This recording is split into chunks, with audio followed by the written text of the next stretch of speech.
wnaethon ni gyd helpu i roi llais i blant Cymru drwy arolwg chwaraeon ysgol 2015. Gwych, ond nawr mae rhaid wneud defnydd dda o'r llais hwnnw. Mae'r arolwg wedi rhoi cyfoeth o dystiolaeth i ni.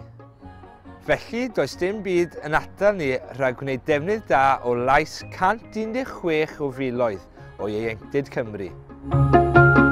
Mae Chwaraeon Cymru gyda help yr awdurdodau lleol, pobl ifanc, ysgolion ac estyn wedi cynllunio pecyn adnofau, cynllun gweithredu, posteri, nodiadau briffio a awgrymiadau. Mae nodyn briffio ar gael i'w ddefnyddio ochr yn ochr ar cynllun gweithredu i fynd â chi trwy bethau gam wrth gam, ond dyma ganllaw cyflym ar sut i'w ddefnyddio. I ddechrau, mae'n rhaid i chi gael eich cyngor ysgol a'ch llusganhadon ifanc yn rhan o'r broses. Bydd ganddyn nhw syniadau gwych i'w cynnig. Mae'r cynllun yn dadansoddi'r canlyniadau a'r cynllunio o dan 4 prif bennawd. Dyma 4 dangosydd lles estyn hefyd. Ceisiwch feddwl am o leiaf 1 pwynt o dan bob un. Rhowch amser i feddwl pam mae rhai pethau'n dda iawn yn yr ysgol a hefyd beth gellir ei wella. Nesaf, cytunwch ar o leiaf 1 targed allweddol ar gyfer pob un o'r 4 pennawd a dechreuwch gynllunio ffyrdd o gyflawni'r rhain. Cofiwch ddod yn ôl at y cynllun o hyd i edrych arno a gwirio eich cynnydd. Ar ôl i chi cyrraedd un targed, ychwanegwch un arall.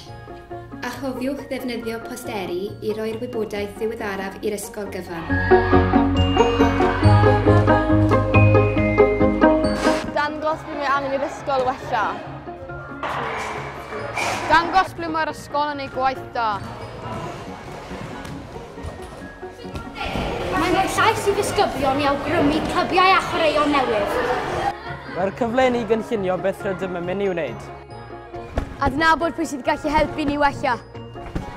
Mae'n rhoi cyfle i gymharu gyda adroddiadau blaenorol.